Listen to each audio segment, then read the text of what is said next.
Vlog, it is all about Teachers Day special.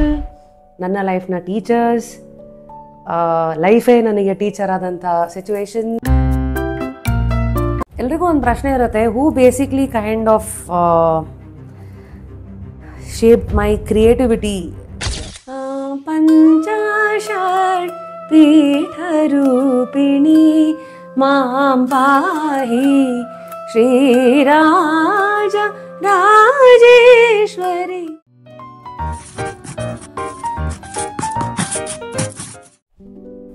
Hello, ಎಲ್ರಿಗೂ ನಮಸ್ಕಾರ. ಹೇಗಿದ್ದೀರಿ? ತುಂಬ ದಿನ ಆದಮೇಲೆ ಸಿಗ್ತಾ ಇದ್ದೀನಿ. ನೀವು ಹೇಗಿದ್ದೀರಿ ಅಂತ ರೇಡಿಯೋ ಶೋ ಅಂದರೆ ಮಜಾ ಇರೋದು. ಇಲ್ಲಿಂದ ಒಂದು ಕೇಳಿದ ತಕ್ಷಣ ಆ ಕಡೆಯಿಂದ ಒಂದು ರಿಪ್ಲೈ ಬರುತ್ತೆ, ಪಟ್ ಪಟ್ ಅಂತ. ಈ ಕಡೆ ಆ ಕಡೆ ಟೆನ್ನಿಸ್ ಮ್ಯಾಚ್ ಆಡ್ದಂಗೂ ಅಥವಾ ಟಿ ಆಡ್ದಂಗೆ ಬಂದೋಗ್ಬಿಡುತ್ತೆ. ಬಟ್ ಇದೊಂದು ಸ್ವಲ್ಪ ಒನ್ ವೇ ರೋಡ್ ಇದ್ದ ಹಾಗೆ. ಕಮೆಂಟ್ ಸೆಕ್ಷನ್ ಇಸ್ ಒಂಥರ ಸರ್ವಿಸ್ ರೋಡು. ಸೊ ಈ vlog it is all about teachers day special. ನನ್ನ ಲೈಫ್ನ ಟೀಚರ್ಸ್, ಲೈಫೇ ನನಗೆ ಟೀಚರ್ ಆದಂಥ ಸಿಚುವೇಶನ್. ಸೊ ಎಲ್ಲಿಂದ ಶುರು ಮಾಡೋಣ? ಆ್ಯಕ್ಚುಲಿ 1984 ಶುರು ಹಚ್ಕೋಬೇಕು ನಾನು. ಐ ಥಿಂಕ್ 1990 ಅರ್ಲಿ ಡೇಸ್ನ ಟೀಚರ್ಸ್ ಅಂತೆಲ್ಲ ಬಂದಾಗ ಫಸ್ಟ್ ನನಗೆ ಮನ್ಸಿಗೆ ಬರೋದು ಮ್ಯೂಸಿಕ್ ಅಂತ ಶುರು ಆದರೆ ಮನ್ಸಿಗೆ ಫಸ್ಟ್ ಬರೋದೇ ನಮ್ಮ ಮಂಜುಳಾ ಮ್ಯಾಮ್, ಮಂಜುಳಾ ಗುರುರಾಜ್. ನಿಮ್ಮೆಲ್ರಿಗೂ ಗೊತ್ತಿರೋ ಹಾಗೆ ನಾನು ಸಾಧನಾ ಮ್ಯೂಸಿಕ್ ಸ್ಕೂಲ್ನ ಸ್ಟೂಡೆಂಟ್. 1990s ಐ ಥಿಂಕ್ ಸಾಧನಾ ಹೆಸರಿಗೆ ತಕ್ಕಂತೆ ಬಹಳಷ್ಟು ಸಾಧನೆ ಮಾಡೋಕ್ಕೆ ಆಸೆ ಇಟ್ಕೊಂಡಿರುವಂತಹ ಪುಟ್ಟ ಪುಟ್ಟ ಕನಸನ್ನು ಅಥವಾ ಪುಟ್ಟದೋ ದೊಡ್ಡದೋ ಗೊತ್ತಿಲ್ಲ ಹೇಗೆ ಹೇಳಬೇಕಂತ. ಒಟ್ಟಲ್ಲಿ ಸಂಗೀತದಲ್ಲಿನೋ ಕೆಲವ್ರಿಗೆ ಸಾಧನೆ ಇರ್ಬೋದು. ಸಾಧನೆ ಅಂದರೆ ಎಲ್ಲರೂ ಸಿನಿಮಾಗೆ ಹಾಡಬೇಕು, ಎಲ್ಲರೂ ಪ್ರಶಸ್ತಿ ತೊಗೋಬೇಕು, ಅವ್ರದ್ದೇ ಆಲ್ಬಮ್ ಇಟ್ಕೋಬೇಕು ಅನ್ನೋದು ಅನ್ಫಾರ್ಚುನೇಟ್ಲಿ ಕೆಲವು ಸತಿ ಸಮಾಜದಲ್ಲಿ ಕೆಲವರು ಹಾಕುವಂಥ ಚೌಕಟ್ಟಿನ ಡೆಫಿನೇಷನ್ ಅದು. ಆದರೆ ಕೆಲವು ಸತಿ ಅನಿಸುತ್ತೆ ಸಂಗೀತದಲ್ಲಿ ಸಾಧನೆ ಅಂದರೆ ಸಮುದ್ರ. ಅದನ್ನು ಕರಗತ ಮಾಡ್ಕೊಳ್ತಾ, ಅದನ್ನು ಆರಾಧಿಸ್ತಾ, ಜೀವಿಸ್ತಾ ಎಷ್ಟೋ ಜನ ಎಲ್ಲೂ ಆಚೆ ಕಾಣಿಸ್ಕೊಳ್ಳೆ ಸಂಗೀತದಲ್ಲೇ ಸಾಧನೆ ಮಾಡ್ತಾ ಸೇವೆನಲ್ಲಿ ಮುಳುಗಿರೋರಿದ್ದಾರೆ. ಹಾಗಾಗಿ ಇವತ್ತು ಸ್ವಲ್ಪ ಕಣ್ಬಿಟ್ಟು ಹಿಂದೆ ತಿರುಗಿ ನೋಡಿದಾಗ ಕೆಲವು ಸತಿ ಕೆಲವು ಡೆಫಿನೇಷನ್ಸ್ ಆಫ್ ಸೊಸೈಟಿ ನಾವು ಒಪ್ಕೊಂಡು we would have started of. ಹಾಗಾಗಿ ಇರಲಿ, ಅವರವರ ಡೆಫಿನೇಷನ್ ಆಫ್ ಸಾಧನೆ ಏನೇ ಇದ್ರೂ ನನ್ನ ಡೆಫಿನೇಷನ್ ಅಫ್ಕೋರ್ಸ್ ನನಗೂ ಚಿಕ್ಕವಳಿದ್ದಾಗ ಅಮ್ಮ ಅಕ್ಕಿ ಕೊಟ್ಟಿದ್ರು. ಬಹುಶಃ ಅಮ್ಮ ಅವರು ಬೆಳೆದಂಥ ವಾತಾವರಣ ಆಗಿರಲಿ ಅಥವಾ ಆವತ್ತಿನ ಕಾಲಕ್ಕೆ ಅವ್ರು ನೋಡಿದಂಥ ಕಷ್ಟಗಳು, ಉಮ್ಮ ಅಂತ SR. ಸೊ ಅಮ್ಮಂಗೆ ನನ್ನ ಮಗಳನ್ನು ಹೆಂಗಾದರೂ ಮಾಡಿ ಪ್ಲೇಬ್ಯಾಕ್ ಸಿಂಗರ್ ಮಾಡಬೇಕು, ಚೆನ್ನಾಗಿ ಹಾಡು ಹೇಳ್ತಾಳೆ ಅಂತೆಲ್ಲ ಅವರ ಒಂದು ಕನಸು ಏನಿತ್ತು. ಕೀ ಕೊಟ್ಟು ಕೊನೆಗೆ ಸಂಗೀತದ ಹಾದಿಯಲ್ಲಿ ನಾನು ಬಂದಿದ್ದು ಹಾಗೆ. ಮಂಜುಳಾ ಮ್ಯಾಮ್ ಜೊತೆಗೆಲ್ಲ ಹಾಡು ಹೇಳ್ತಾ ಇದ್ದ ಕೆಲವು ಹಳೆಯ ಫೋಟೋಸ್ ಎಲ್ಲ ನೀವು ನೋಡ್ತಾ ಇದ್ರೆ ನನಗೆ ನಗು ಬರುತ್ತೆ. ಹೀಗಿದ್ನ ನಾನು ಹಾಡು ಅಂತ ಬಂದಾಗ ಈ ಥರ ಏನೋ ಒಂದಷ್ಟು ಪೋಷಣೆ ಅಂತೆಲ್ಲ ಏನು ಕರಿತೀವಿ ಅದೆಲ್ಲ ಆಗಿ ಇಲ್ಲಿವರೆಗೂ ಬಂದಲ್ಲ ಅನ್ನೋದು ಕೆಲವು ಸತಿ ಹಿಂದೆ ತಿರುಗಿ ನೋಡಿದಾಗ ಆಶ್ಚರ್ಯ ಆಗುತ್ತೆ. ಎಲ್ಲಿ ರೂಟು, ಎಲ್ಲಿ ಫ್ರೂಟು ಅಂತ. ಸೊ ಥರ ಲೈಫ್ ಹೀಗೆ ಮಜಾ ಮಾಡ್ತಾನೆ ಹೋಗ್ಬೇಕು. ಅದು ಯಾವ್ಯಾವ ಕಡೆಗೆ ಕರ್ಕೊಂಡು ಹೋಗುತ್ತೋ ಅದು ಕರ್ಕೊಂಡು ಹೋಗೋದಾ, ನಾವು ಹೋಗೋದಾ, ಅದು ಅಂದರೆ ನಮ್ಮೊಳಗಿರುವಂಥ ಪರಮಾತ್ಮನ ಅಥವಾ ಹಣೆ ಬರಹನ ಅಥವಾ ಈ ಥರದೆಲ್ಲ ಅನ್ವೇಷಣೆಗಳು ನಡೀತಾನೆ ಇರುತ್ತೆ. ಸೊ ನಡೆದು ಕೆಲವು ಸತಿ ಎಲ್ಲೆಲ್ಲಿ ಎಷ್ಟು ದೂರಕ್ಕೆ ಹೋಗಿರ್ತೀರಾ, ನಿಮ್ಮದೇ ಸ್ವಂತದ ಅನುಭವಗಳು, ಅದಕ್ಕೆ ಸಂಬಂಧಪಟ್ಟಂತೆ ನಿಮಗೆ ನೀವು ಕಟ್ಕೊಂಡಂಥ ಡೆಫಿನೇಷನ್ಸ್ಗಳೇನು ಅದೊಂದಾಗಿರುತ್ತೆ. ಇನ್ನೊಂದು ಸತಿ ಒಂದಷ್ಟು ಸಮಾಜ ನಮ್ಮ ಮೇಲೆ ಹೇರಿರೋವಂಥ ಒಂದಷ್ಟು ಡೆಫಿನೇಷನ್ಸ್ಗಳನ್ನು ನಾವು ಒಪ್ಕೊಂಡು ಹೋಗ್ತಾ ಇರ್ತೀವಲ್ಲ. ಸೊ ಹಾಗಾಗಿ ಕಮಿಂಗ್ ಬ್ಯಾಕ್ ಟು ಗುರು, ಸಂಗೀತ ಗುರುಗಳು ಅಂತ ಬಂದಾಗ ನೆಕ್ಸ್ಟು ಅಫ್ಕೋರ್ಸ್ ಬರೋದೇ ಶಾರದಾ ಮ್ಯಾಮ್. ಪಂಚಾಶತ್ ಪೀಠರೂಪಿಣಿ ಮಾಂ ಪಾಹಿ ಶ್ರೀರಾಜ ರಾಜೇಶ್ವರಿ. ಈ ತರಹದ ಕೀರ್ತನೆಗಳಾಗಿರಲಿ, ಯುನೋ ಬಂಟು ರೀತಿ ಕೋಲುಬಿಯ ವೈಯ ರಾಮ ಬ್ರೋಜೇವ ಆರಿವರುರ ನೀನು ವಿನಾ ರಘುವರ ನೀ ಚರಣ ಲಲ. ಸೊ ಈ ಥರ ಇಷ್ಟೊಂದು ಸರಾಗವಾಗಿ ನಾನು ಇವತ್ತು ಹಾಡ್ತೀನಿ ಅಂದರೆ ಅದಕ್ಕೆಲ್ಲ ಕಾರಣನೇ ನನಗೆ ಬಾಲ್ಯದಲ್ಲಿ ಸಿಕ್ಕಂತಹ ಗುರುಗಳು, ಅವರ ಆಶೀರ್ವಾದ, ಅವರು ನನಗೆ ಪೋಷಿಸಿದಂತಹ ಅವರ ವಿದ್ಯೆ, ಅದಕ್ಕೆ ನಾನು ಸ್ಪಂದಿಸಿದಂಥ ರೀತಿ. ಹಾಗಾಗಿ Sharada ma'am S V Samaj ರೋಡಲ್ಲಿ ಇವತ್ತಿಗೂ ಇದ್ದಾರೆ. What a brilliant teacher and I really want to thank ಆ ಒಂದು ಗುರು. ಆ್ಯಂಡ್ ಮನೆಯಲ್ಲಿ ಗೊತ್ತಿಲ್ಲ ನಿಮಗೆ ಸಿಗೋವಂಥ ವಾತಾವರಣ, ಕೆಲವರಿಗೆ ಸಂಗೀತ ಈ ಥರ ನ್ಯಾಚುರಲ್ಲಾಗಿ ಮನೆಯಲ್ಲಿ ಯಾರೋ 4-5 ಜನಕ್ಕೆ ಇಷ್ಟ ಇದ್ದಾಗ ನಿಮ್ಮನ್ನು ಆಟೋಮೆಟಿಕ್ಕಾಗಿ ಹಾಕ್ಬಿಡ್ತಾರೆ. ಆವಾಗ ನಿಮಗೂ ಅದರ ಒಲವು ಬರುತ್ತೆ. ಕೆಲವರು ಡಾನ್ಸ್ ಇರ್ಬೋದು. I think the lesson here that probably ಹಿಂದೆ ತಿರುಗಿ ನಾನು ನೋಡಿದಾಗ ನಮ್ಮ ತಾಯಿಯ ಡಿಸಿಷನ್ಸಿಂದ ನಾನು ನೋಡೋದೇನೆಂದರೆ, 4-5 ಕಡೆ ಹೇಗೆ ರೈತರು ಒಂದಷ್ಟು ಬೀಜಗಳನ್ನು ಹಾಕಿ ಯಾವುದು ನಾಟತ್ತು ಅಂತ ನೋಡ್ತಾರಲ್ಲ, ಹಾಗೆ ಸಂಗೀತಕ್ಕೆ ಹಾಕಿದರು, ಡಾನ್ಸಿಗೆ ಹಾಕಿದರು, ಭರತನಾಟ್ಯಂ ಮತ್ತು ಸ್ಕೂಲು. ಸೊ ಇಷ್ಟು ಜೊತೆಗೆ ಕೊನೆಗೆ ಕಚ್ಕೊಂಡಿದ್ದು ಒಂದು ರೇಂಜಿಗೆ ಸಂಗೀತ. ಆದರೂ ಇವತ್ತು ಜೀವನ ಕಟ್ಕೊಳ್ಳೋಕ್ಕೆ ಕಾರಣವಾಗಿದ್ದು ನನ್ನ ಮಾತುಗಾರಿಕೆ. ಅದು ಬರೋಣ, ಅದು ಅದು ಅದು ಒಂದಷ್ಟು ಸ್ವೀಟ್ ಆಕ್ಸಿಡೆಂಟ್ಸ್ಗಳಿಂದ ಸಿಕ್ಕಂಥ ಫಲ ಇದು. ಬಟ್ ಈಗ ಇನ್ನು ಹಿಂದೆ ಗುರುಗಳು ಅಂತ ಬಂದಾಗ ಫಸ್ಟ್ ಇದು ನಮಗೆ ಹುಟ್ಟಿದ ತಕ್ಷಣವೇ, ಇದು ಹುಟ್ಟಿದಾಗಿಂದ ನಮ್ಮ ತಲೆ ಒಳಗಡೆ ಇರುವಂಥ ಒಂದು ಐಡಿಯಾಲಜಿ ಏನೋ, ಮನೆಯೇ ಮೊದಲ ಪಾಠಶಾಲೆ, ಅಪ್ಪ ಅಮ್ಮನೇ ಮೊದಲ ಗುರುಗಳು ಅಂತ. ನನ್ನ ಸಿಚುವೇಷನಲ್ಲಿ ಅಪ್ಪ ಇಲ್ಲದ ಕಾರಣ ಬಹುಶಃ ಕ್ರೆಡಿಟು ಒಂದಷ್ಟು ಜನ ಸ್ಟ್ರಾಂಗ್ ಹೆಣ್ಮಕ್ಳಿಗೆ ಹೋಗತ್ತಿಲ್ಲಿ. ಒಂದು ನಮ್ಮ ಮನೆಯಲ್ಲಿದ್ದಂತಹ ನಮ್ಮ ತಾಯಿ ಉಮಾ, ಅವರ ಅಕ್ಕ ತಂಗಿಯರು, ಬಹುಶಃ ರಮಾ ಆಂಟಿ, ರಮಾ ಗೋಪಾಲಕೃಷ್ಣ ಅಂತ, ಶೀ ಈಸ್ ಅ ವೆರಿ ಇಡೀ ಫ್ಯಾಮಿಲಿಗೆ ಅಂತ ಭಾಳ ನಿಂತಹ ಒಂದು ದೊಡ್ಡಮ್ಮ. ಹಾಗಾಗಿ ಅವರು ಇಂಡೈರೆಕ್ಟ್ಲಿ ನನ್ನ ಗುರುಗಳು. ಮಾತಾಡೋ ಕೆಲವು ವಿಚಾರಗಳು ನಾನೆಲ್ಲ ಇವತ್ತು ಏನು ರೀ ಅವು ಅಂತ ತಮಾಷೆಗೇನು ವಾಪಸ್ ಮಾತೊಂದು ಕೊಟ್ಟು ಮಾತಾಡ್ತೀನೋ, ಬಹುಶಃ ಇವೆಲ್ಲ ಕೆಲವುದು ಸುತ್ತಮುತ್ತ ಇದ್ದಂತಹ ವ್ಯಕ್ತಿತ್ವಗಳಿಂದ ನೋಡಿ ಅಲ್ಲೊಂಚೂರು ಇಲ್ಲೊಂಚೂರು ಅಂತೆಲ್ಲ ತೊಗೊಂಡು ಆಗಿರೋದು ಅನ್ನೋದು ನನ್ನ ಅನುಭವ, ನನ್ನ ಅನಿಸಿಕೆ ಕೂಡ. ಹಾಗಾಗಿ ಗುರುಗಳು ಇಂದ ಫ್ಯಾಮಿಲಿ ಅಂತ ಬಂದರೆ ಒಂದು ರಮಾ ಆಂಟಿ ಆಗಿರಲಿ, ಸ್ವರ್ಣ ಆಂಟಿ, ಶೈಲಾ ಆಂಟಿ ಅಂತ ನಮ್ಮ ಸೋದರತ್ತೆ, ನಮ್ಮ ತಾಯಿಯ ಬ್ರದರ್ ಹೆಂಡತಿ Ramesha uncle and Shaila aunty. I think ಅವ್ರದ್ದು ಪಾತ್ರ ತುಂಬ ಇದೆ. ಸಾಧನಾ ಮ್ಯೂಸಿಕ್ಗೆ ಸೇರಿಸಿ ಅವರೇ ಪಾಪ ಅಪ್ಲಿಕೇಶನ್ ಅಂತೆಲ್ಲ ಬರೆದು ಇದೆಲ್ಲ ಆಗಿರುತ್ತೆ. ಮತ್ತು ಮನೆಯಲ್ಲಿ ಮೇನ್ 2 ಪಿಲ್ಲರ್ಗಳು ಅಫ್ಕೋರ್ಸ್, ಈ ಕಡೆ ಅಮ್ಮ, ಆ ಕಡೆ ಅಜ್ಜಿ. ಅಮ್ಮ ಅಫ್ಕೋರ್ಸ್ ಒಂದು ಥರ ಪೋಷಿಸಿ ಲೈಫ್ಗೆ ಹೋರಾಟ ಅಂತ ಕೊಟ್ಟು ದುಡಿದು ನನ್ನನ್ನು ಸಾಕಿ ಬೆಳೆಸಿದ್ರೆ, ಈ ಕಡೆ ಅಜ್ಜಿ ಇವ್ರು ಹಾರ್ಡ್ವೇರು, ಇವ್ರು ಸಾಫ್ಟ್ವೇರ್ ಥರ. ಇವ್ರ ಮನೆಯಲ್ಲಿ ಏನೇನು ಬೇಕೋ, ಅಮ್ಮ ಎಲ್ಲೋ ಆಚೆಗೆ ಹೋದಾಗ ನನ್ನನ್ನು ಮನೆಯಲ್ಲಿ ನೋಡ್ಕೋತಾ ಇದ್ದಿದ್ದೆ ಅಜ್ಜಿ. ಇರೋಕ್ಕೆಂತ ಆವಾಗ ಒಂದು ಗೂಡು ಬೇಕಲ್ಲ ರಕ್ಷಣೆಗೆ ಅಂತ. ಸೊ ಇವರೆಲ್ಲ ಗುರುಗಳು in their own ways. And ಅಜ್ಜಿ ಈಸ್ ಆಲ್ಸೋ ವಂಡರ್ಫುಲ್ ಮ್ಯೂಸಿಷಿಯನ್. ಹಾಗಾಗಿ ಐ ಥಿಂಕ್ ನಾನಿವತ್ತು ಹಾಡೇ ಹೇಳ್ತೀನಿ, ದೇಸೆ ಅಲ್ಲ, all of it has to come through genes ಅಂತ ಆದರೆ I am a live example. ಅಮ್ಮನ ಕಡೆಯಿಂದೆಲ್ಲ ಬಂದಿರೋ ವಿದ್ಯೆ ಇದು. ಗಾಯನ ಆಗಿರಲಿ, ಮಾತುಗಾರಿಕೆ, ಭಾಷಾ ಸ್ಪಷ್ಟತೆ, ಅದೆಲ್ಲ. ಹಾಗಾಗಿ ಮನೆಯಲ್ಲಿದ್ದಂಥ ಎಲ್ಲ ಗುರುಗಳನ್ನ ಜ್ಞಾಪಿಸ್ಕೊಂಡ. ಮನೆಯಲ್ಲಿ ಹೇಳ್ಕೊಡೋ ಇಂಪಾರ್ಟೆಂಟ್ ಪಾಠಗಳಲ್ಲಿ ಆನೆಸ್ಟಿ, ಸುಳ್ಳು ಹೇಳಬಾರ್ದು, ಮೋಸ ಮಾಡಬಾರ್ದು. ಸೊ ಈ ಎಲ್ಲ ವಿಚಾರಗಳಲ್ಲಿ ಬಹುಶಃ ಇದ್ದಿದ್ದಂಗೆ ಹೇಳೋದು, ಅದನ್ನು ನಾನು ಗೊತ್ತಿದ್ದೋ ಗೊತ್ತಿಲ್ಲದೇನೋ ಕಲ್ತಿದ್ದು ಅಂದರೆ I think probably from my ದೊಡ್ಡಮ್ಮ, that is Rama Gopalakrishna. So I think she is my teacher when it comes to staying honest and ಇದ್ದಿದ್ದಂಗೆ ಹೇಳೋದ್ರಲ್ಲಿ. ಓಕೆ, ಪ್ರಾಕ್ಟಿಸಿಂಗ್ ಕೈಂಡ್ನೆಸ್ ಅಂತ ಬಂದಾಗ that teacher has to be my mom. ಅಮ್ಮ ಎಂಥ ಸಹೃದಯಿ ಅಂತಂದರೆ, ಅವ್ರಿಗೆ ಯಾರು ಕಷ್ಟ ಅಂತ ಮಿಡಿದ್ರೆ ಹಿಂದೆ ಮುಂದೆ ನೋಡ್ತಾ ಇರಲಿಲ್ಲ. ನಿಜಾನ ಸುಳ್ಳ, ನಾಳೆ ದಿನಕ್ಕೆ ನನಗೆ ಬೇಕಾಗತ್ತೇನೋ, ಕಷ್ಟಕಾಲಕ್ಕೆ ಉಳಿಸ್ಕೋಬೇಕು, ಈ ಥರ ಯಾವುದು ಥಿಯರೀಸ್ಗಳು ಅವ್ರು ಪ್ರಾಕ್ಟಿಕಲಾಗಿ ಅದನ್ನು ಎಕ್ಸ್ಪ್ಲೋರೇ ಮಾಡ್ತಿರ್ಲಿಲ್ಲ. ಸೊ ಅದರಿಂದ ಬಹುಶಃ ಹೇಳಿದ್ದೀನಿ ಕೆಲವು ಕಡೆ, ಎಷ್ಟು ನಂಬಿರೋರು ಕಷ್ಟದಲ್ಲಿರೋರನ್ನ ಅಂದರೆ, ಇವ್ರು ಬೇಕಾದ್ರೆ ಕಷ್ಟಕ್ಕೆ ಸಿಕ್ಕಾಕೊಂಡು ಅವ್ರಿಗೆ ಹೆಲ್ಪ್ ಮಾಡ್ತಾ ಇದ್ದಷ್ಟು ಕೈಂಡ್ನೆಸ್ ಏನಂತೀರ.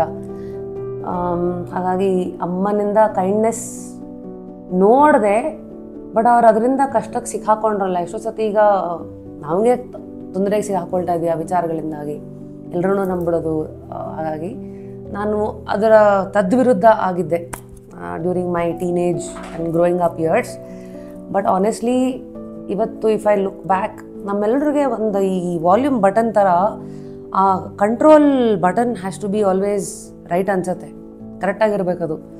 ಎಕ್ಸ್ಟ್ರೀಮ್ಸು ಬೇಕು ಬೇಡ ಮಧ್ಯದಲ್ಲಿ ಎಷ್ಟು ಬೇಕೋ ಅಷ್ಟು ಅಂತ ಆ ಕಂಟ್ರೋಲಲ್ಲಿ ಇರೋವಂಥ ಒಂದು ಬಟನ್ನು ಬಹುಶಃ ನನಗೆ ಅವತ್ತು ಸಿಕ್ಕಿದ್ದಿದ್ರೆ ಬಾಲ್ಯದಲ್ಲಿ ನಾನು ಇನ್ನೂ ಸ್ವಲ್ಪ ಕೈಂಡಾಗೇ ಇರ್ತಿದ್ದೆ. ಅಂದರೆ ಎಷ್ಟು ಬೇಕೋ ಅಷ್ಟು ಹೆಲ್ಪ್ ಮಾಡಿಕೊಂಡು ಆಫ್ಟರ್ ಅ ಪಾಯಿಂಟ್ ಇಲ್ಲಪ್ಪ ನನ್ನ ಕೈಲಾಗೋದು ಇಷ್ಟ ಐತೆ ನನಗಲ್ಲ ಅಂತ ಆ ಕೆಲವು ಗೆರೆಗಳನ್ನು ದಾಟದೇ ಇರೋ ಥರ. ಹಾಗಾಗಿ ಎನಿವೇ ಕೈಂಡ್ನೆಸ್ ಅಂತ ಬಂದಾಗ, ದಯೆ ದಾಕ್ಷಿಣ್ಯ ಅಂತೆಲ್ಲ ಬಂದಾಗ ಆ ಪಾಠ ಕಲ್ತಿರೋದು ಅಮ್ಮನಿಂದಲೇ. ಬಹುಶಃ ಅಮ್ಮ ಬದುಕಿದ್ದಾಗ ಎಷ್ಟು ನನ್ನಲ್ಲಿರುವಂತಹ ಸಹೃದಯಿ ಮತ್ತು ದಯೆ ದಾಕ್ಷಿಣ್ಯ ಅದನ್ನೆಲ್ಲ ಅನುಕಂಪ ತೋರಿಸೋವಂಥ ಘಟನೆಗಳು ಜಾಸ್ತಿ ಬಂದಿದೆಯೋ ಇಲ್ವೋ, ಅಟ್ಲೀಸ್ಟ್ ಈ ಫೇಸ್ ಆಫ್ ಲೈಫಲ್ಲಂತೂ 100% ಅದನ್ನು ಪಾಲಿಸ್ತಾ ಇದ್ದೀನಿ. ಮತ್ತು ನೆಕ್ಸ್ಟ್ ಟೀಚರ್, ದೇವರು, ದಿಂಡ್ರು, ಭಯ, ಭಕ್ತಿ, ಶ್ರದ್ಧೆ, ಈ ಥರದೆಲ್ಲ ವಿಚಾರಗಳು ಐ ಥಿಂಕ್ ನಾನು ಕಲ್ತಿರೋದು ಅಜ್ಜಿಯಿಂದ. ಲಲಿತಮ್ಮ ರಾಮರಾವ್ ನಮ್ಮ ಅಜ್ಜಿ ಫೋಟೋ ನೀವು ನೋಡ್ತಾ ಇದ್ದೀರಾ, ಬಹಳ ಒಳ್ಳೆ ಅಜ್ಜಿ ರೀ. ಎಲ್ಲ ಕೆಟ್ಟ ಅಜ್ಜಿ ಅಂದರೆ ಏನು ಅಂತ ಕೇಳಬೇಡಿ ಸರಿ. ಈಗ ಒಳ್ಳೆ ಅಜ್ಜಿ ಅಂದರೆ ಕೆಟ್ಟ ಅಜ್ಜಿ ಬೇರೆ ಇರ್ತಾರ ನೋಡಿ, ಅದೆಲ್ಲ ನಮ್ಮ ಚಿಕ್ಕಂದಿನಲ್ಲಿದ್ದಾಗ ಭಾಳ ಒಳ್ಳೆ ಅಜ್ಜಿ ಅಂದರೆ ಹೇಗೆ, ಏನಾದರೂ ಪೆಟ್ಟು ಬೀಳೋ ಪರಿಸ್ಥಿತಿನಲ್ಲಿ ನಮ್ಮನ್ನು ಬಚಾವ್ ಮಾಡೋದು. ಅಜ್ಜಿ ಜೊತೆಗೆ ತುಂಬ ಕಿತಾಪತಿಗಳು ಮಾಡಿದ್ದೀನಿ. ಅಜ್ಜಿ ಬಾಲ ಅವರೆಲ್ಲೇ ಹೋದ್ರೂ ಅವ್ರ ಜೊತೆಗೆ ನಾನು ಹೋಗ್ತಾಯಿದ್ದೆ. ಉದಾಹರಣೆಗೆ ಅವ್ರ ಭಜನೆಗಳಿಗೆ ಹೋಗೋರು, ಅವಾಗ ಅವ್ರ ಜೊತೆಗೆ ಹೋಗ್ತಾಯಿದ್ದೆ. ಮನೆಯಲ್ಲೆಲ್ಲ ಕ್ಲಾಸ್ ಅಂತ ಅವ್ರು ತೊಗೋತಾ ಇದ್ರೆ ಅವ್ರು ಹಾರ್ಮೋನಿಯಂ ಹೇಳ್ಕೊಡೋರು, ಅವಾಗ್ಲೂ ಜೊತೆ ಕೂತ್ಕೊತಾ ಇದ್ದೆ. ಮೋಸ್ಟ್ಲಿ ಅಜ್ಜಿ ಜೊತೆಗೆ ಹೆಚ್ಚು ಸಮಯ ಕಳೆದಿರೋದ್ರಿಂದಾಗಿ ಅಜ್ಜಿ ದಿನ ದೇವ್ರ ಪೂಜೆ ಅಂತೆಲ್ಲ ಮುಗಿಸೇನೆ ಆಮೇಲೆ ಅವರು ತಿಂಡಿ ಅಂತೆಲ್ಲ ತೊಗೋತಾ ಇದ್ದಿದ್ದು ಅಂತ ಕಾಣುತ್ತೆ ನನಗೆ ನೆನಪಿರೋ ಹಾಗೆ. ಸೊ ಅವೆಲ್ಲ ನೋಡ್ತಾ ಇದ್ದಾಗ ಅಫ್ಕೋರ್ಸ್ ವ್ರತ ಗೀತ ಅವೆಲ್ಲ ನಮಗೂ ಅರ್ಥ ಆಗೋದು. ಸೊ ಆಲ್ ಆಫ್ ಇಟ್, ಈ ಭಯ, ಭಕ್ತಿ, ದೇವರು, ದಿಂಡ್ರು, ಪೂಜೆ ಪುನಸ್ಕಾರಗಳು ಇದೆಲ್ಲವನ್ನು ನಾನು ನೋಡಿ ಕಲ್ತಿರೋದು ಅಜ್ಜಿಯಿಂದಲೇ. ಎಲ್ಲರ ಲೈಫಲ್ಲೂ ಸ್ವಲ್ಪ ಫನ್ ಬೇಕು. ಟಾಕಿಂಗ್ ಅಬೌಟ್ ಫನ್, ನಾವು ಬೇರೆಯವ್ರ ಕಾಲೆಳೆದು ಫನ್ ಮಾಡೋ ಒಂದು ಹಂತ ತಲುಪಕ್ಕೂ ಮುಂಚೆ ನಾವುಗಳೇ ಗೂಸ್ಲು ಕೆಲಸಗಳೆಲ್ಲ ಮಾಡಿಕೊಂಡು ತರಲೆ ಕೆಲಸಗಳೆಲ್ಲ ಮಾಡಿ ಎಂಬ್ಯಾರೆಸಿಂಗ್ ಮೂಮೆಂಟ್ಸ್ ಅಂತ ಏನು ಕರಿತೀವಿ ಅದು ಅಂತ ಬಂದರೆ, ಐ ಥಿಂಕ್ ವಾಸವಿ ಹೈಸ್ಕೂಲಲ್ಲಿ ಓದಬೇಕಾದಾಗ from 8th to 10th one event could be ಶ್ರೀಹರಿಯವರೋ ಏನೋ ಆ ಥರ ಅವರು ಮೇಷ್ಟ್ರು ಈ ಪ್ರೆಷರ್ ಕುಕ್ಕರ್ಗೆ ಸಂಬಂಧಪಟ್ಟಂತೆ ಏನೋ ಪ್ರಶ್ನೆ ಕೇಳಿದ್ರು. ಏನೋ ಹುಚ್ಚುಚ್ಚಾಗಿ ಆನ್ಸರ್ ಕೊಟ್ಟು ಬೈಸ್ಕೊಂಡು ಶೇಪ್ ತೆಗೆಸ್ಕೊಂಡಿದ್ದೆ. ಕರೆಕ್ಟ್ ಸ್ಟೋರಿ ಜ್ಞಾಪಕ ಇಲ್ಲ. ಫನಿ ಪನಿಷ್ಮೆಂಟ್ಸ್ ಅಂತೆಲ್ಲ ಜ್ಞಾಪಕ. I think it has to be during APS college days. ಈ ಕ್ಲಾಸ್ ಆಚೆಗೆ ನಿಲ್ಲಿಸ್ಕೊಳ್ಳೋದು ಇದೆಲ್ಲ. ಲಾಸ್ಟ್ ಬೆಂಚ್ ಸ್ಟೂಡೆಂಟ್ ಬೇರೆ ನಾನು. ಏನಕ್ಕೆ ಇಷ್ಟೊಂದು ವಯಸ್ಸಾಗೋಯ್ತಾ, ಕರೆಕ್ಟಾಗಿ ಜ್ಞಾಪಕನೇ ಬರ್ತಿಲ್ವಲ್ಲ. ಬಹುಶಃ ತುಂಬ ಗುಸು ಅಂತ ಮಾತಾಡ್ತಾ ಇರೋದು ಲಾಸ್ಟ್ ಬೆಂಚಲ್ಲಿ ಕೂತ್ಕೊಂಡು. ಮೇ ಬಿ ಹೊನ್ಶಾಮಯ್ಯ ಮೇಷ್ಟ್ರು ಇರ್ಬೇಕನ್ಸುತ್ತೆ. ಆ ಥರ ಒಂದ್ಸತಿ ಕರೆಸಿ ಹೋಗಿರಿ ಆಚೆಗೆ ಅಂತ ಆಚೆಗೆ ಕರೆಸಿ ಆಚೆಗೆ ನಿಲ್ಲಿಸಿದ್ರು. ದಟ್ ಇಸ್ ಒನ್ ಘಟನೆ ಐ ರಿಮೆಂಬರ್. ಭಾನುಮತಿ ಮ್ಯಾಮ್ ಅಂತ SSVM ಸ್ಕೂಲ್ 7th ಅಲ್ಲೇ ಓದಿದ್ದು, ಗವಿಪುರಂ ಬ್ರಾಂಚ್. ಅವ್ರು ಹೆಂಗೆ ಅಂದರೆ is a very short lady. ಏನು ಅಷ್ಟೊಂದು ರೇಗಿಸ್ಕೋತೀರಾ ನನ್ನನ್ನು, ಅಷ್ಟೊಂದು ಇದು ಮಾಡ್ತೀರಾ ಅಂತ ಅವ್ರಿಗೆ ಕೋಪ ಬಂತಂದರೆ, ಕ್ಲಾಸ್ ರೂಮ್ 2 ಭಾಗ ಇರುತ್ತಲ್ವ, ಮಧ್ಯದಲ್ಲಿ pathway for teachers to walk. ಅವ್ರು ಹಿಂಗೆ ಇಳಿದು ಬಂದು ಸ್ಕೇಲ್ ತೊಗೊಂಡು ಸೈಡಲ್ಲಿ ಯಾರೆಲ್ಲ ಕೂತ್ಕೊಂಡಿರ್ತಾರೆ ಪಟ್ ಪಟ್ ಪಟ್ ಪಟ್ ಅಂತ ಇಲ್ಲಿಂದ ಫುಲ್ ಆ ಕಡೆ ರೌಂಡು ಹೊಡ್ಕೊಂಡು ಬರೋರು. I think that is one funny ಇದು I can remember. School kids ಅಂತ ಬಂದಾಗ ಅದೇ ಏನಾದ್ರು ಉತ್ತರ ಕೊಡ್ತೀನಿ ಅಂತ ನಿಂತ್ಕೊಂಡಾಗ ಕೈ ಎತ್ತಿ ಇನ್ನೇನು ಕೂತ್ಕೊಳ್ಳೋಕ್ಕೆ ಅಂತ ಹೋಗಬೇಕಾದಾಗ ಅಲ್ಲಿ ಕಂಪಸ್ಸು ಇಲ್ಲಾಂದರೆ ಡಿವೈಡ್ರ್ ಇಟ್ಬಿಟ್ಟು ಕಾಯ್ತಾ ಇರೋದು ಅದ್ರ ಮೇಲೆ ಕೂತ್ಕೊಳ್ಳೋಕ್ಕೆ ನಾವುಗಳು. ಸೊ ಈ ಥರ it's not fun at all. Please don't try this. I don't know ಇವತ್ತಿನ ಕಾಲದ ಹುಡುಗರುಗಳೆಲ್ಲ ಏನು ಮಾಡ್ತಾ ಇದ್ದಾರೆ. But this is definitely one ಘಟನೆ that I can think of. ನಾವು ಎಲ್ರಿಗೂ ಒಂದು ಪ್ರಶ್ನೆ ಇರುತ್ತೆ, who basically kind of shaped my creativity, especially in terms of me being a media personality today ಅಂತಂದರೆ, ಇದರಲ್ಲಿ I will give you credit sorry, ಇದರಲ್ಲಿ I think ದೂರದಿಂದಲೇ ಆನೆಸ್ಟಾಗಿ ನಿಜ ಹೇಳಬೇಕಂದ್ರೆ ಇವತ್ತು ಫಸ್ಟ್ ಫ್ಯೂ ನೇಮ್ಸ್ಗಳು ನಾನು ಯಾರಿಗೆ ಕ್ರೆಡಿಟ್ ಕೊಡ್ತೀನಿ ಅಂದರೆ ರ್ಯಾಪಿಡ್ ರಶ್ಮಿ, ಆ ಸ್ಟೈಲು, ಆ ಕಾಲು ಎಳೆಯೋದು, ಆ ಬೋಲ್ಡ್ ಇದು ಫಿಲ್ಟರ್ಲೆಸ್ ಮಾತು, ಇದೆಲ್ಲದಕ್ಕೂ ಡೆಫಿನೆಟ್ಲಿ ಫಸ್ಟು ನಾನು ಇನ್ಸ್ಪಿರೇಷನ್ ದೂರದಿಂದಲೇ ಒಂಥರ ಏಕಲವ್ಯ ಥರ ಕಲ್ತಿದ್ದು ಇಸ್ ಉಪೇಂದ್ರ ಸರ್ ಅವರ ಸಿನಿಮಾಗಳನ್ನು ನೋಡಿ. ಉಪಿ ಸರ್ ಅಫ್ಕೋರ್ಸ್ ಆಗಿರಲಿ, ಉಪೇಂದ್ರ ಆಗಿರಲಿ, ಅವೆಲ್ಲ ಸಿನಿಮಾಗಳು ನನ್ನ ಮೈಂಡಲ್ಲಿ ಅದು ಯಾವ ಥರ ಒಂದು ಇದ್ಬಿಟ್ಟಿದ ಪರಿಣಾಮ ಬೀರಿತು ಅನ್ನೋದಕ್ಕೆ ನಾನು ಮಾತಾಡ್ತಾ ಇದ್ದಿದ್ದು, ಇದು ಕೊಡ್ತಾ ಇದ್ದಿದ್ದು ಪಂಚಸ್ಗಳೇ ಅದಕ್ಕೆ ಸಾಕ್ಷಿ ಅನಿಸುತ್ತೆ.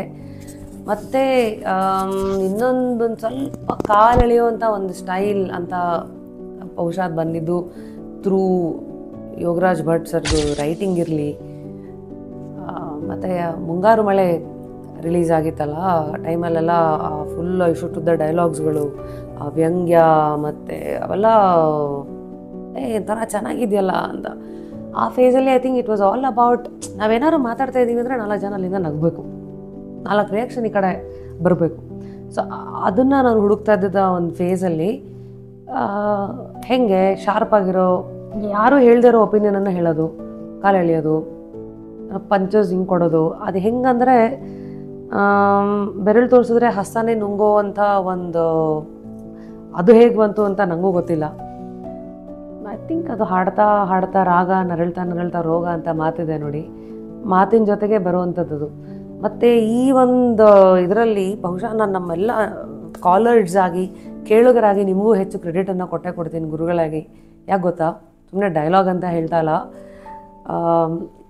ಎಷ್ಟೋ ಸತಿ ಆ ಕಡೆಯಿಂದ ನೀವು ಕಾಲ್ ಮಾಡ್ತೀರಾ, ನಿಮ್ಗಳ ಜೊತೆಗೆ ಒಂದು ಸದರ ಇರುತ್ತೆ, ಏನು ಮಾಡಿದ್ರು ನಡೆಯುತ್ತೆ ಬಿಡ್ರಿ ನೀವು ತಾನೇ ಅನ್ನೋ ಒಂದು ಸದರ ಇರೋದ್ರಿಂದ ಕೆಲವು ಸತಿ ನೀವು ಏನೋ ಪ್ರಶ್ನೆ ಕೇಳಿದಾಗ ನಾನು ಅದಕ್ಕೆ ಪಟ್ಟಂತ ವಾಪಸ್ ಕೊಡ್ತಾ ಇದ್ದಿದ್ದು ಉತ್ತರಗಳು ಅವೆಲ್ಲ ಒಂಥರ ಪ್ರಾಕ್ಟೀಸ್ ಆಗ್ತಾ ಅಳಗ್ತಾ ಬಂದೆ. ಉದಾಹರಣೆಗೆ ನೀವು ಯಾರೋ ಕಾಲ್ ಮಾಡ್ತೀರಾ, ಏನು ರೀ ರಶ್ಮಿ ತಿಂಡಿ ಆಯಿತಾ? ಇಲ್ಲ ರೀ ನೀವು ಕೊಡಿಸ್ತೀರಾ ನಾನು ಕಾಯ್ತಾ ಇದ್ದೀನಿ, ಯಾವಾಗ ಸಿಗ್ತೀರಾ? ಈ ಅವ್ರು ಎಕ್ಸ್ಪೆಕ್ಟೇ ಮಾಡಿಲ್ದೇ ಇರೋವಂಥ ಉತ್ತರ ಏನಾದ್ರು ಒಂದು ಕೊಡಬೇಕಲ್ಲ, ಆ ಥರದ್ದು ಶುರು ಆಗಿದ್ದು. ಅದು ಕೆಲವು ಸತಿ ಲೈನೇ ಹೇಳ್ಕೊತಾ ಇರಲಿಲ್ಲ, ಅಥವಾ ಹೇಳ್ಕೊಂಡ್ರು ನನಗದು ಲೈನ್ ಅನಿಸ್ತಾ ಇರಲಿಲ್ವೇನೋ. ಉದಾಹರಣೆಗೆ ಈಗ ಯಾರೋ ಹಿಂಗೆ ಏನು ರೀ ಮನೆಯಲ್ಲ ಆರಾಮಾ? ಇಲ್ಲ ರೀ ಬಂದು ನೋಡ್ಕೊತೀರಾ ಅನ್ನೋದು. ಕೆಲವು ಸತಿ ಈ ಥರ ಅಂದರೆ ಅವ್ರು ಏನಾರು ಅನ್ಸತ್ತಾ, ಅವೆಲ್ಲ ಯೋಚನೆ ಬರ್ತಿಲ್ಲ ನನಗೆ. ಇವತ್ತು ಕೆಲವು ಸತಿ ಹಿಂದೆ ತಿರುಗಿ ನೋಡಿದಾಗ ಏನು ಗುರು ನಾನು ಹಂಗೆ ಮಾತಾಡ್ತಾ ಇದ್ನ, ನನಗೆ ಭಯ ಆಗ್ತಿರ್ಲಿಲ್ವಾ ಅಂತ ಅನ್ಸತ್ತೆ. ಇದಕ್ಕೆ ಹೇಳೋದು, ನಾವುಗಳು ಕೆಲವು ಸತಿ ಬೇಡಪ್ಪ ಅದಾದರೆ ಅಂತ ನಾವೇ ಬೇಲಿನ ಕಟ್ಕೋತಾ ಹೋದರೆ ಅದ್ರಲ್ಲಿ ಸಿಗಾಕೊಂಡು ಅಷ್ಟರಲ್ಲೇ ಇರೋ ನಾವೇ ಹೊರತು ಸಮಾಜ ಅಲ್ಲ ಅಂತ. ಸೊ ಅಂದು ಸ್ಟಾಪ್ ಪುಟ್ಟಿಂಗ್ ಆಲ್ ದೀಸ್ ಬೇಲೀಸ್. ಅದಕ್ಕೆ ಸಂಬಂಧಪಟ್ಟಂತೆ ಎಲ್ಲದಕ್ಕೂ ಮಾರ್ಕೆಟ್ ಇದೆ. ಹೆಂಗೆ ಪಿಜ್ಜಾ, ಬರ್ಗರು, ಅನ್ನ ಸಾರು, ಬಿರಿಯಾನಿ, ಮಸಾಲೆ ಪುರಿ, ಪಾನಿಪುರಿ, ಈ ಥರ ಇದೊಂದು ಸ್ಟೈಲ್ ಅಂತ ಅಂದ್ಕೊಂಡ್ರೆ ಮಾತಿನ ಪ್ರತಿಯೊಂದು ಸ್ಟೈಲ್ಗೂ ಒಂದಷ್ಟು ವರ್ಗ, ಪ್ರೇಕ್ಷಕ ವರ್ಗ ಅನ್ನೋದು ಇದ್ದೇ ಇರುತ್ತೆ. ಇವೆಲ್ಲ ನಮಗೆ ಗೊತ್ತಾಗಿ ಅವತ್ತಿನ ಕಾಲಕ್ಕೆ ಲೆಕ್ಕ ಹಾಕ್ಕೊಂಡು ಮಾತಾಡ್ತಾ ಇದ್ದಿದ್ದಿಲ್ಲ. ಅವತ್ತೇನೋ ಮಾಡಿಬಿಡ್ಬೇಕು, ಏನೋ ಎಸ್ಟಾಬ್ಲಿಷ್ ಆಗಿಬಿಡ್ಬೇಕು, ಏನೋ ಒಂದು ಯುನಿಕ್ ಸ್ಟೈಲು, ಸಿಕ್ಕಿದ ಜಾಗ ಬಿಡಬಾರ್ದು, ಆ ಒಂದು ಹಸುವಲ್ಲಿ ಹಿಂಗೆಲ್ಲ ಆಡಿಸ್ತು ಒಂದು ಜರ್ನಿ. ಹಾಗಾಗಿ ಗುರುಗಳು ಅಂತೆಲ್ಲ ಬಂದಾಗ ಜರ್ನಿಯಲ್ಲಿ ಹೀಗೆ ಸಿಕ್ಕಾಪಟ್ಟೆ ಒಂದಷ್ಟು ಸಿಕ್ಕಿರುವಂಥ ಗುರುಗಳನ್ನು ಮೆಲುಕು ಹಾಕ್ತಾ ಉಪ್ಪಿ ಸರ್ ಬಗ್ಗೆ ಮಾತಾಡಿದೆ. ಅವರೆಲ್ಲ ಏನು ರೀ ಎಲ್ಲರದು ಅದೇ ನೋಡಿ, ನೀವು ಹಿಂದೆ ತಿರುಗಿ ನೋಡಿದ್ರೆ ಆ ಥರ ಯೋಚನೆ ಮಾಡಬೇಕು, ಆ ಥರ ಏನೋ ಹೊಸದನ್ನು ಕೊಡಬೇಕು ಅನ್ನೋದನ್ನು think out of the box ಅಂತಾರೆ. ಅಥವಾ ಇದುವರೆಗೂ ಯಾರೂ ಮಾಡಿಲ್ಲದೆ ಇರೋದನ್ನು ನಾವೇನಾದ್ರು ಮಾಡ್ಬೇಕಂತಂದಾಗ ಹೊಸದು ಯಾವ ರೂಟು ನಾವು ಕಾಲಿಡ್ತೀವಿ, ಏನೇನೆಲ್ಲ ಆಗತ್ತೆ ಅದರಿಂದ, ಅದೆಲ್ಲದಕ್ಕೂ ಸಾಕ್ಷಿ ಪ್ರಭುಭೂಷ ಈ ಥರದ್ದೆಲ್ಲ ಒಂದಷ್ಟು ಮಾತಿನ ಮೂಲಕ ಮೆಲುಕು ಹಾಕ್ತಾ ಇರೋ ಕೆಲವು ಹಂತಗಳು ಆಫ್ ನಮ್ಮ life. Next Rashmi, that bold Rashmi ಅಂತ ಒಂದೇನು ಟ್ಯಾಗ್ ಇದೆ. ಧೈರ್ಯ ನನಗೆ ಯಾರು ಹೇಳ್ಕೊಟ್ಟಿದ್ದು, ಧೈರ್ಯದ ವಿಚಾರದಲ್ಲಿ ಗುರು ಯಾರು ಅಂತ ಕೇಳಿದ್ರೆ ಐ ಥಿಂಕ್ ಈ ವಿಚಾರದಲ್ಲಿ ಬಹುಶಃ 50% ಆಲ್ ಮೈ ಲವ್ ಬ್ರೇಕಪ್ಸ್. ಅದು first time when I kind of ಲವಲ್ಲಿ ಬ್ರೇಕಪ್ ಅಂತೆಲ್ಲ ಆದಾಗ ಐ ವಾಸ್ ಲಿಟ್ರಲಿ ಶಾಟರ್ಡ್. ಪ್ರಪಂಚ ಮುಗ್ದೋಯ್ತು, ಇಷ್ಟೇ ನನ್ನ ಲೈಫ್ ಆಗೋಯ್ತು ಅಂತ ಅಂದಾಗ ಆ ನೋವಿಂದ ಆಚೆಗೆ ಬಂದಾಗ ಅದರದ್ದು ಡೆಡ್ ಆಪೋಸಿಟ್ ಆಗಿತ್ತು. ಯಾರಿರಲಿ ಬಿಡಲಿ ನೋಡಿ ನಾನೇನು ಮಾಡ್ತೀನಿ ಅನ್ನೋದು ಅದೊಂದು ಇಲ್ಲಿ ಬಹಳ ಮುಗ್ಧೆ, ಬಹಳ ಮುಗ್ಧಳಾದಂಥ ನನ್ನನ್ನು ಅದ್ರದ್ದು ಡೆಡ್ ಆಪೋಸಿಟ್ ಏನಾಗುತ್ತೋ ನೋಡೇ ಬಿಡೋಣ, ನಾನಿದ್ರೆ ಪ್ರಪಂಚ, ನಾನೇ ಇಲ್ಲ ಅಂದರೆ ಏನು ಥರ ಆ ಒಂದು ಟರ್ನ್ ತೊಗೊಳಕ್ಕೆ ಕೆಲವು ಸತಿ ಹೇಳ್ತಾರಲ್ಲ, ಇವೆಲ್ಲ ತುಂಬ ಸ್ಪಿರಿಚುವಲ್ ಡಿಸ್ಕಷನ್ಸ್ ಅಂತ ಅನ್ಸತ್ತೆ ನಿಮಗೆ. ಮೇ ಬಿ ಆ ಬ್ರೇಕಪ್ ನನಗೆ ಬಿದ್ದಂಥ ಒಂದು ಉಳಿಪೆಟ್ಟು ಇವತ್ತು ಈ ಶಿಲೆ ಆಗೋಕ್ಕೆ ತುಂಬ ಉಳಿಪೆಟ್ಟುಗಳು ಬಿದ್ದಿದೆ. ಒಂದು ಇಸ್ ದ್ಯಾಟ್. ಮತ್ತು ಎರಡನೇದು, ಕೆಲವು ಸತಿ ನಾನು ಯಾವುದನ್ನು ಸ್ಟಾರ್ಟಿಂಗಲ್ಲಿ ಏನಪ್ಪ ಎಂಥ ನತದೃಶ್ಯ ನಾನು ಅಂತ ಅಂದ್ಕೊಂಡಿದ್ನೋ, ಈಗ ಉದಾಹರಣೆಗೆ ಅಪ್ಪ ಇಲ್ದಿರೋದಾಗಿರಲಿ, ಅಮ್ಮ ಬ್ರಾಹ್ಮಣ್ಣು ಅಪ್ಪ ಗೌಡ ಅಂತ ನಾನು ಕೇಳ್ಪಟ್ಟಿದ್ದು, ಅವ್ರ ಫ್ಯಾಮಿಲಿನಲ್ಲಿ ಒಬ್ಬರೂ ಮೀಟ್ ಮಾಡಿಲ್ಲ ಇಲ್ಲಿವರೆಗೂ. ನಾನು ಅಪ್ಪನ್ನೇ ಬಹುಶಃ ಎಷ್ಟೋ ಬೆರಳೆಣಿಕೆ ಎಷ್ಟೋ ಸತಿ ಇಡೀ ಜೀವಮಾನದಲ್ಲಿ ಮೀಟ್ ಮಾಡಿರ್ತೀನಿ ಅಂದರೆ ಅವ್ರ ಮನೆಯವ್ರು ಬಿಡಿ, ಅವ್ರದ್ದು ಮಾತು. ಸೊ ಈ ಥರದ್ದೆಲ್ಲ ಇದ್ದಾಗ ನನಗೆ ಕೆಲವು ಸತಿ ಅನ್ಸೋದು, ಏನು ಗುರು, ಏನು ಕರ್ಮ ನಂದು, ಈ ಕಡೆಯವ್ರಿಗೆ ಪ್ಯೂರ್ ಬ್ರೀಡ್ ಅಲ್ಲ ಥರ ಬೇಡವಾಗಿ, ಈ ಕಡೆನೂ ಇಲ್ಲದೆ ಏನಪ್ಪ ಒಳ್ಳೆ ಫುಟ್ಬಾಲಾಗಿ ಹೋಗಿದ್ದೀನಲ್ಲ ಅನ್ನೋ ಹಂತ ಇರತ್ತಲ್ಲ. ಇವತ್ತು ಹಿಂದೆ ತಿರುಗಿ ನೋಡಿದಾಗ ಅದು ಬಿದ್ದಂಥ ಉಳಿಪೆಟ್ಟು ಇವತ್ತು ಈ ಥರ ಒಂದು ಶಿಲೆ ಆಗೋಕ್ಕೆ. ಎಲ್ಲನೂ ಹಂಗಾದರೆ ಸುಪ್ಪತ್ತಿಗೆ ಮೇಲೆ ಬಂದುಬಿಟ್ಟಿದ್ರೆ ಮೇ ಬಿ ಹಿಂಗೆ ಆಗ್ತಿದ್ದ ನಾನು ಅನ್ನೋ ಪ್ರಶ್ನೆ ನನಗೇ ಬರುತ್ತೆ. ಹಾಗಾಗಿ ಜೀವನ ಕೆಲವುದು ನಮಗೆ ಗೊತ್ತಿಲ್ಲದಿರೋ ಹಾಗೆ ನಮ್ಮನ್ನು ಆ ಸಿಚುವೇಶನಿಗೆ ಎಸೀತಾ ಇರುತ್ತೆ. ಅದರಿಂದ ನಮಗೆ ಗೊತ್ತಿಲ್ಲದಿರೋ ಪಾಠಗಳು ಕಲಿತು ನಾವು ಇನ್ನೊಂದಷ್ಟು ಬೇರೆ ವ್ಯಕ್ತಿತ್ವದ ಬದಲಾವಣೆಗಳಾಗ್ತಾನೇ ಇರುತ್ತೆ. ಹಾಗಾಗಿ ಇವತ್ತು ಹಿಂದೆ ತಿರುಗಿ ನೋಡಿದ್ರೆ ನನಗೆ ಈ ಥರದೆಲ್ಲ ಆಲೋಚನೆಗಳು, ನನಗೆ ಆ ಥರ ನೋಡುವಂಥ ಒಂದು ಮೈಂಡ್ ಸೆಟ್ ನನಗೆ ಇವತ್ತು ಬಂದಿದೆ. ಹಾಗಾಗಿ ಇಲ್ಲಿವರೆಗೂ ಆಗಿರೋ ಏನೇ ಬ್ರೇಕಪ್ಸ್ಗಳಾಗಿರಲಿ ಅಥವಾ ನನಗೆ ಬಂದಿರೋ ಬ್ಯಾಕ್ಗ್ರೌಂಡು, ಫ್ಯಾಮಿಲಿ ವಿಚಾರದಲ್ಲಿ ಇವೆಲ್ಲ ಬಂದಾಗ ಇವೆಲ್ಲ ಪ್ಲಸ್ಸೇ ಆಗಿದೆ. ಇವೆಲ್ಲ ಆಗಿದ್ದಕ್ಕೆ ಬಹುಶಃ ನಾನು ಹಿಂಗಾಗಿದ್ದು ಅಂತ ಅದೆಲ್ಲದಕ್ಕೂ ನಾನು ಥ್ಯಾಂಕ್ಸ್ ಹೇಳಬೇಕು. ಮತ್ತು ಇವತ್ತು ಎಂಥ ಒಂದು ಫೇಸ್ ಆಫ್ ಲೈಫಲ್ಲಿ ಇದ್ದೀನಿ ಅಂತಂದರೆ, ನಾನೇ ತುಂಬ ಜನಕ್ಕೆ ಗುರು. ಬಟ್ ಒಂದು ನೋಡಿ, ನೀವು ಆ ಜಾಗಕ್ಕೆ ಬಂದಾಗ ಮಾತ್ರ ನಿಮ್ಗೆ ಅದ್ರ ಕಷ್ಟ ಗೊತ್ತಾಗತ್ತೆ ಅನ್ನೋದಕ್ಕೆ. ಗುರು ಆಗೋಕ್ಕೆ ಬಹಳ ತಾಳ್ಮೆ ಬೇಕ್ರಿ. ನೀವು ಹೇಳ್ತಾರಲ್ಲ, ಒಳ್ಳೆ ಪ್ಲೇಯರ್ ಆಗಿದ್ರೆ ಸಾಲದು, ಒಳ್ಳೆ ಕೋಚು ಅದೇ ಬೇರೆ ಲೆಕ್ಕ. ಪ್ಲೇಯರ್ ಆಗಿ ನೀವು ಸಿಕ್ಸರ್ ಹೊಡಿಬೋದು, ಆದರೆ ಕೋಚ್ ಆಗಿ 4 ಜನಕ್ಕೆ ಸಿಕ್ಸರ್ ಹೊಡೆಯೋ ಹಾಗೆ ಟ್ರೈನ್ ಮಾಡೋದಿದೆಯಲ್ಲ, ಭಾಳ ಕಷ್ಟದ ಕೆಲಸ. ಯಾಕಂದರೆ 5 ಬೆರಳು ಒಂಥರ ಇರಲ್ಲ. ಅವರನ್ನು ಅರ್ಥ ಮಾಡಿಕೊಂಡು ಅವ್ರವ್ರಿಗೆ ತಕ್ಕಂತೆ ಅದನ್ನು ಆಚೆಗೆ ಎಳೆದಿದೆಯಲ್ಲ. ಸೊ ಹಾಗಾಗಿ ಮತ್ತು ಇದು ಬಹಳ ಪಾಪ್ಯುಲರ್ ಇದಿದೆ. ಎಲ್ಲರಿಗೂ ಕ್ಲಾಸಲ್ಲಿ ಪಾಠ ಮೇಷ್ಟ್ರು ಅದೇ ಮಾಡೋದು. ಆದರೂ ಕೆಲವು ಸ್ಟೂಡೆಂಟ್ಸು ರ್ಯಾಂಕ್ ಬರ್ತಾರೆ, ಕೆಲವರು ಫೇಲ್ ಆಗ್ತಾರೆ, ಕೆಲವರು ಅರ್ಧಂಬರ್ಧ. ಹಂಗಿದ್ರೆ ಎಲ್ಲರ ತಲೆಗೂ ಒಳಗೆ ಹೋಗೋ ಹಾಗೆ ಪಾಠ ಮಾಡೋದು ಕೆಲವು ಸತಿ ಗುರುಗೆ ಇರೋ ಎಕ್ಸ್ಟ್ರಾ ಸ್ಕಿಲ್ಲ ಏನು, ಇವೆಲ್ಲ ಪ್ರಶ್ನೆಗಳೇ ಕೊನೆವರೆಗೂ. ಬಟ್ ನಾವು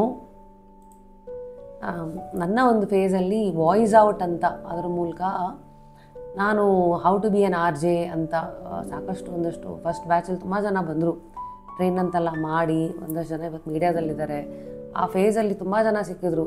ವೀಣಾ ಅಂತ, ಸತೀಶ್ ಅಂತ, ಒಂದಷ್ಟು ಹೆಸರುಗಳನ್ನು ಬಿಟ್ಟಿದ್ರೆ ಕ್ಷಮೆ ಇರಲಿ. ಇಂಥವ್ರನ್ನೆಲ್ಲರನ್ನೂ ಆ ಒಂದು ಫೈರಲ್ಲಿ as an RJ, how to be an RJ, ನನ್ನ ಲರ್ನಿಂಗ್ಸ್ ಏನು, ಆ ಸಿಲೆಬಸ್ ಎಲ್ಲ ಸೆಟ್ ಮಾಡಿ ಅವ್ರಿಗೆಲ್ಲ ಕೊಟ್ಟಂಥ ಟ್ರೈನಿಂಗು. ಭರತ್ ಅಂತ ಯಾವ ಹುಡುಗ, yes, lot of interesting talents that met. ಕೆಲವು ಸತಿ ನಾನು ಹಿಂದೆ ತಿರುಗಿ ನೋಡಿದಾಗ ಈ 41 ವರ್ಷದಲ್ಲಿ ಎಲ್ಲರ ಲೈಫಲ್ಲೂ ಲೆಟ್ಸೆ ಒಂದು 20 ಚಾಪ್ಟರ್ ಇದ್ದರೆ ನನ್ನ ಲೈಫಲ್ಲಿ ಒಂದು 50 ಚಾಪ್ಟರ್ ಆಗಲೇ ಬಂದ್ಬಿಟ್ಟಿದೆ. ನನಗೆ ಅನ್ಸುತ್ತೆ, ಏನಪ್ಪ ಭಾಳ ದೊಡ್ಡದು ಅಲ್ಲಪ್ಪ ನಮ್ಮ ಪಾಸ್ಟು ಅಂತ ಅನಿಸುತ್ತೆ. ಸೊ ನಾನು ಗುರುವಾದಂಥ ಒಂದು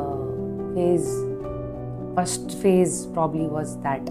ಅದಾದಮೇಲೆ ಅಫ್ಕೋರ್ಸ್ ಟುಡೇ ಜಸ್ಟ್ ಕ್ಯೂರಿಯಸ್ ಈ ಒಂದು ಪಾಡ್ಕಾಸ್ಟ್ನ ಫೇಸ್ನ ಮೂಲಕ ನಿಮಗೆ ಗೊತ್ತಿರೋ ಹಾಗೆ ರೀಸೆಂಟಾಗಿ ಒಂದು ಪೋಸ್ಟ್ ಹಾಕ್ತೆ ಬಟ್ ಬಿಗ್ FM ಇಂದ ಆಚೆಗೆ ಬಂದು ಈಗ ರ್ಯಾಪಿಡ್ ಸ್ಟುಡಿಯೋ ಮೂಲಕ ಲಾಸ್ಟ್ ವರ್ಷ 3 ಹೆಚ್ಚು ಕಮ್ಮಿ 3 ಎಂಪ್ಲಾಯೀಸಿಂದ ಶುರು ಆಗಿದ್ದು ಇವತ್ತು ಆಲ್ಮೋಸ್ಟ್ 21 ಚಿಲ್ಲರೆ ಪ್ಲಸ್ ಈ ಕಡೆ ಆ ಕಡೆ ಆಲ್ಮೋಸ್ಟ್ 21 ಜನಗಳು ಆ ಟೀಮಲ್ಲಿ ಇದ್ದಾರೆ ಅಂತಂದರೆ ಆ ಒಂದು ಸಂಸ್ಥೆಯನ್ನು ನಡೆಸಬೇಕಾದಾಗ ನಾನೇ ಕೆಲವು ಸತಿ ಒದ್ದಾಡಿರುವಂಥ ಘಟನೆಗಳಿದೆ. ಗುರು ಆಗೋದಷ್ಟು ಈಸಿ ಕೆಲಸ ಅಲ್ಲ. ಗುರ್ರ ಅಂತ ಅದು ತುಂಬ ಬೇಗ ಆಗ್ಬಿಡ್ತೀನಿ ನಾನು. ಯಾಕಂದರೆ ಮತ್ತದೇ ನಾವೇನೋ ಒಂದು ಸ್ಪೀಡಿಗೆ ನೋಡ್ತಾ ಇರ್ತೀವಿ. ಸೊ ಬಹುಶಃ ಗುರು ಆಗೋ ಒಂದು ಜರ್ನಿನಲ್ಲಿ ನಾನು ಕಲ್ತಿರೋಂಥ ಬಿಗ್ಗೆಸ್ಟ್ ಲೆಸನ್ ಇಸ್ ದ್ಯಾಟ್ ನಿನ್ನ ಸ್ಪೀಡ್ ಅಲ್ಲ, ಬೇಸಿಕ್ಲಿ ಮುಂದ್ಗಡೆ ಇರೋರು ಅವ್ರು ಯಾರು, ಅವ್ರ ತಾಕತ್ತೇನು, ಅವರು ಯಾವ ಒಂದು ಸ್ಟ್ರೆಂತ್ ಏನು, ಅವ್ರದ್ದು ವೀಕ್ನೆಸ್ ಏನು ಅಲ್ಲಿ ತಿದ್ದಬೇಕಷ್ಟೆ. ಈ ರೇಡಿಯೋ ಅಂತ ಬಂದಾಗ ನಾನು ಕೊಡೋ ಪಂಚ್ ಡೈಲಾಗ್ಗಳು, ಕೌಂಟ್ರು, ವ್ಯಂಗ್ಯಗಳು ಅದಕ್ಕೆ ಜನ ಚಪ್ಪಾಳೆ ಹೊಡಿತಾರೆ. ಬಟ್ ಅದನ್ನೇ ನಾನು ಇಲ್ಲಿ ಈಗ ಯಾರಿಗೋ ಒಂದು ಸತಿ ಯಾರಿಗೋ ಕರೆಕ್ಟಾಗಿ ಮೈಕ್ ಹಾಕಿಲ್ಲ, ಮೈಕ್ ಹಾಕಿ ಅಂತ ಅಷ್ಟೇ ಹೇಳಬೇಕು. ಏಯ್ ಅದು ಎಲ್ಲಿಂದ ಬರ್ತಿರೋ, ಒಂದು ಮೈಕ್ ಹಾಕಕ್ಕೆ ಬರಲ್ವಾ ಅನ್ನೋದು ಕೆಲವು ಸತಿ ನನಗೆ ಅದು ನ್ಯಾಚುರಲ್. ಯಾಕೆಂದರೆ ರೇಡಿಯೋದಲ್ಲಿ ಹಾಗೆ ಮಾತಾಡಿ ಕಾಲು ಎಳೆದು ವ್ಯಂಗ್ಯವಾಗಿ ಎಂಟರ್ಟೈನ್ಮೆಂಟ್ಗೆ ಅಂತ ಮಾತಾಡಿ ಅಭ್ಯಾಸ ಆಗಿದ್ರು. ಇಲ್ಲ ಅದು ಬಂದಾಗ ಕೆಲವು ಸತಿ ಅವನಿಗೆ ಹರ್ಟ್ ಆಗಿಬಿಡುತ್ತದು 4 ಜನರ ಮುಂದೆ. May be it's not a right way to say which is true. So ಈ ಥರದ ಒಂದಷ್ಟು ಇದಿದೆ ಗೊತ್ತಾ. ಅವಾಗ ಏನಾಗ್ಬಿಡುತ್ತೆ, ನಮ್ಮಂಥವರೆಲ್ಲ ನೀವು ಒಂಥರ ಈ ಪಾತ್ರಕ್ಕೆ ತಕ್ಕಂತೆ ಅಭಿನಯ ಹೇಗಿರುತ್ತೆ ಇವಾಗ ಆ ಥರ ಆಗ್ಬಿಡ್ತೀವಿ. So I can't just be rapid Rashmi everywhere. Rapid Rashmi on the radio, okay fine. Now when it comes to RR productions as a founder, now I am just Rashmi trying to understand ನಮ್ಮ ಸುತ್ತಮುತ್ತ ಇರೋರ್ದು ಅವ್ರದ್ದೇನು. ಅದೇ ಥರ ಗೆಸ್ಟ್ ಅಂತ ಬಂದಾಗ just curiously I am again not RJ rapid Rashmi ಇದೆ. I am just a host who is trying to be a probably like a good person listening to them. ಅವರಲ್ಲಿರೋ ವಿಚಾರಗಳನ್ನು ಆಚೆಗೆ ಎಳಿಯೋಕ್ಕೆ ಅದಕ್ಕೊಂದು ಮೋಡ್ ಇದೆ. ಸೊ ಈ ಥರ ಪ್ರತಿಯೊಂದು ಜಾಗಕ್ಕೂ ಅದಕ್ಕೆ ಬೇಕಾದಂತಹ ಗುಣಗಳಿರುತ್ತೆ. ಆ್ಯಂಡ್ ಅದನ್ನೆಲ್ಲ ಕಲಿತು ಅರಿತು ಕೆಲವು ತಪ್ಪುಗಳನ್ನು ಮಾಡಿ ಎಡುವಿ, ಇದು ಹಿಂಗಾಯ್ತಾ ಹೀಗಾಗಬೇಕು ಅಂತ ಸ್ವಿಚಿಂಗ್ ಗೇರ್ಸ್ ಇದೆಯಲ್ಲ, okay I think that is the toughest, which is something that I am still trying to master. And I guess ಈ teachers day this is probably that's one reminder for me to probably RR ಪ್ರೊಡಕ್ಷನ್ಸ್ನ ಮೂಲಕ ಆ ಸಿಚುವೇಷನ್ನಲ್ಲಿರೋ ಎಲ್ಲ ಸಿಚುವೇಷನ್ನ ಮೂಲಕ ಅವೇ ಸಿಚುವೇಷನ್ನ ನನಗೆ ಗುರುವಾಗಿ ಇಲ್ಲಮ್ಮ ಇದನ್ನು ಹಿಂಗೆ ಮಾಡು ಹಂಗೆ ಮಾಡು ಅಂತ ಹೇಳ್ಕೊಡ್ತಾ ಇದೆ. ಆ್ಯಂಡ್ ಕೆಲವುದನ್ನು ಕಲ್ತಿದ್ದೀನಿ. ಕೆಲವುದು ಕಲಿಕೆ ನಿರಂತರ ಅಂತಾರಲ್ಲ, ಒಂದಿನ ಮಾಡೋದಂಥದ್ದಲ್ಲ, ಸತತವಾಗಿ ಮಾಡ್ತಾನೆ ಅದನ್ನು ಜೀವಂತವಾಗಿ ಇಟ್ಕೊಳ್ಳೋ ಅಂಥ ಒಂದಷ್ಟು ವಿಚಾರಗಳು which I am still trying to master. ಅಷ್ಟೇ.